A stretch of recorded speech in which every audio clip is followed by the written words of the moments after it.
Good morning, Cowboy Jim, Fort McMurray, Alberta, Canada. And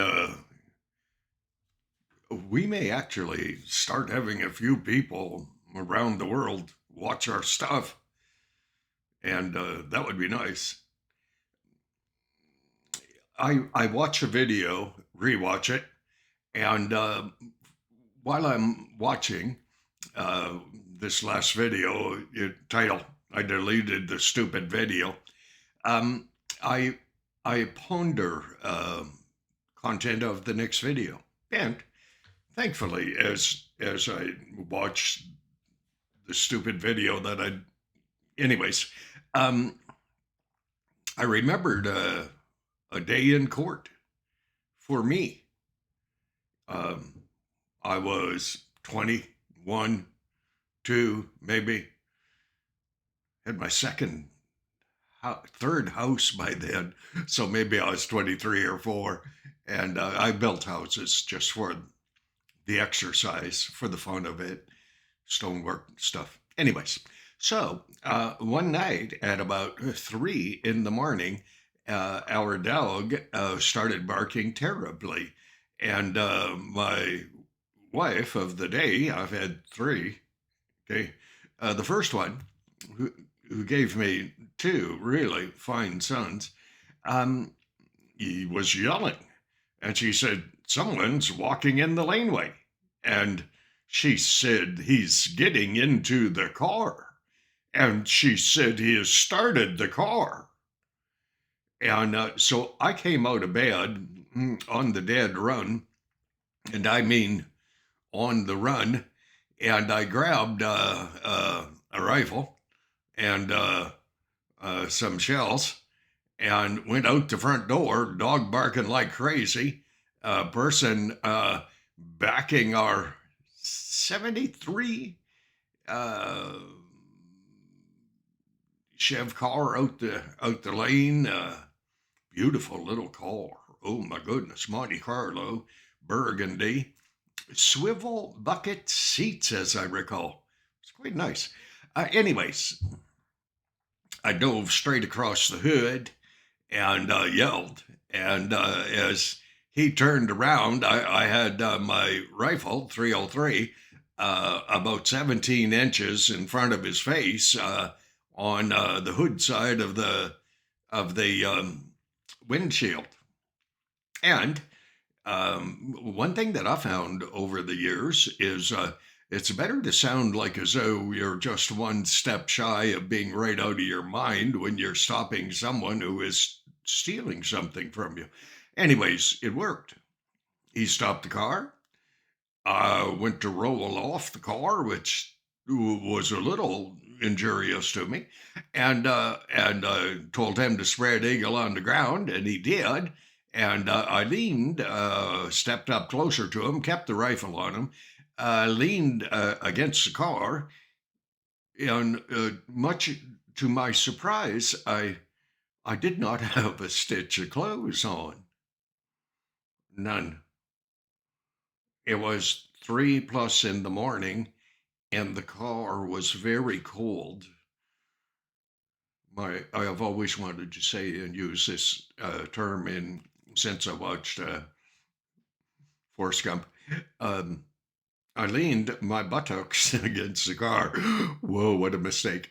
And anyways, I stopped them. The neighbors, they were good friends of ours, and lady was a nurse, and so we had a yard light that worked pretty good, and so she stuck her head out the window about 20 odd feet, 25, 30 feet away, and I remember her name. I won't say it, and I asked her. I said, "Could you call the police? And more importantly, could you get your husband to come over here and hold this rifle on this guy?" And she said yes, but she didn't move.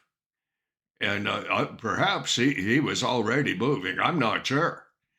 And well, she kept her head out the window, and I thought, "You're a nurse woman, you know." It's, I mean, anyways, her husband came over. He held the gun. Police came, and uh, when the police came, I kept my friend kind of standing next to the guy who was spread eagled on the ground so he could sit on him or something. And I walked to the back of the car. Police car pulled up, and I made sure they saw the. By then, I'd gotten a shotgun and laid them on the trunk. And they got out of the car and they thanked me and for catching the guy stealing my car. Well, my first wife, if she hadn't left the blessed keys in the car, the guy probably wouldn't have had such an easy time of it. But anyways, some time went by, about 2, 3 months, and a policeman came where I was working. He said, "Jim, we need you to come down to the courthouse there." And I said, "No trouble." So I got someone else to take over for me, and I walked down to the courthouse, which wasn't that far from where my little shop was, and I walked in, and the judge, they were kind of waiting for me. I mean, well, it seemed like, and so uh, the defense attorney for this guy who had tried stealing my car, he put me on the witness stand. Uh, well, the prosecution stand, actually, I think it should have been called, for about an hour. At the end thereof, and here's something that's very important. They handed me a Bible to put my hand on and swear that I would speak the truth. Well, I wasn't so hard on James back then. Harsh, kind of a harsh guy, legal, black and white dude, believe Jesus' brother. And it says, do not swear by anything, heaven, earth, nothing under whatever. Don't swear. Just let your yea be yea and your nay, nay. And which means yes or no. Okay, old English.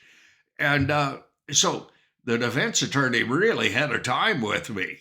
And I mean, it was funny, but it was serious because I thought, this guy, he is going to do something to tag me.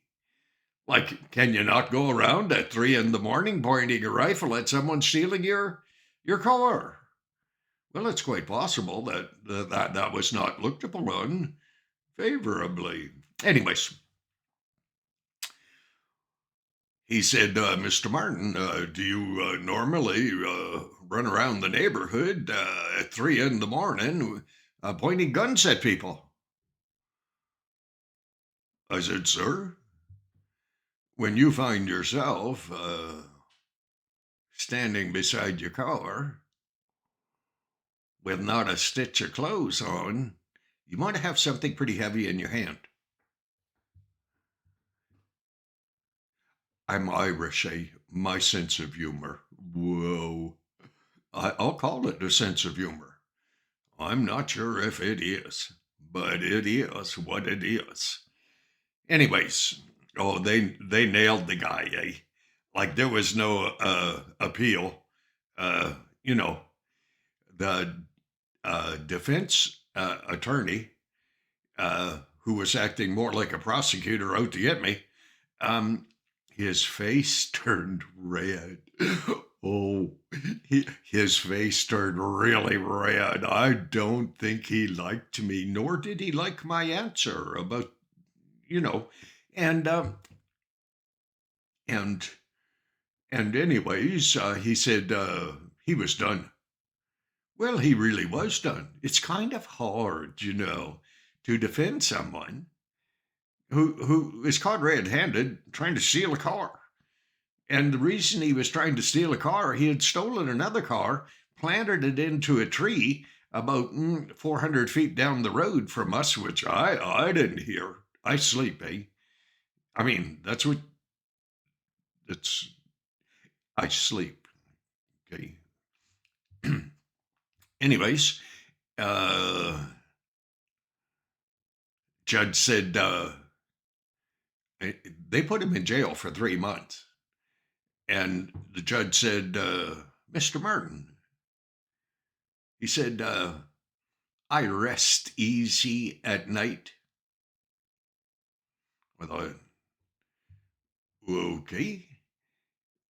He said, just to know that I have a neighbor who is looking out for everyone in our neighborhood. And I remembered hearing about a judge that lived across the cedar swamp on the beach, Georgian Bay, and we were at Woodland Beach. And I thought, whoa.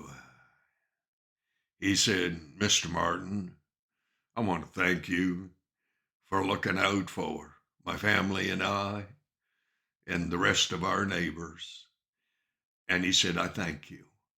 And I thought, boy, that's a different tenor, sound, sentiment than that defense attorney was going to do. Oh, that was funny.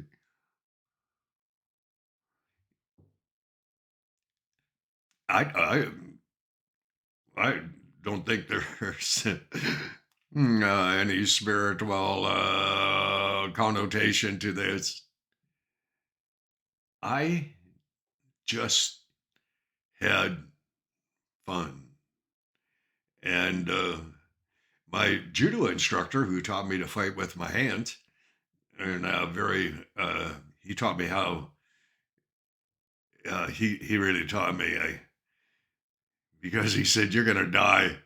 He said, because you're not afraid of much. Well, anyways, he taught me, I learned. But he said, when you take a weapon into a fight, you remember that weapon can be taken from you and used against you. Anyways, I've always tried to remember that. Thank you so much. This is 17 or 12. It's one or the other, I can't see. A little humor from when I was 20-ish. I hope you're having a good day. I hope your day will turn out the way you anticipate. I hope that you love God.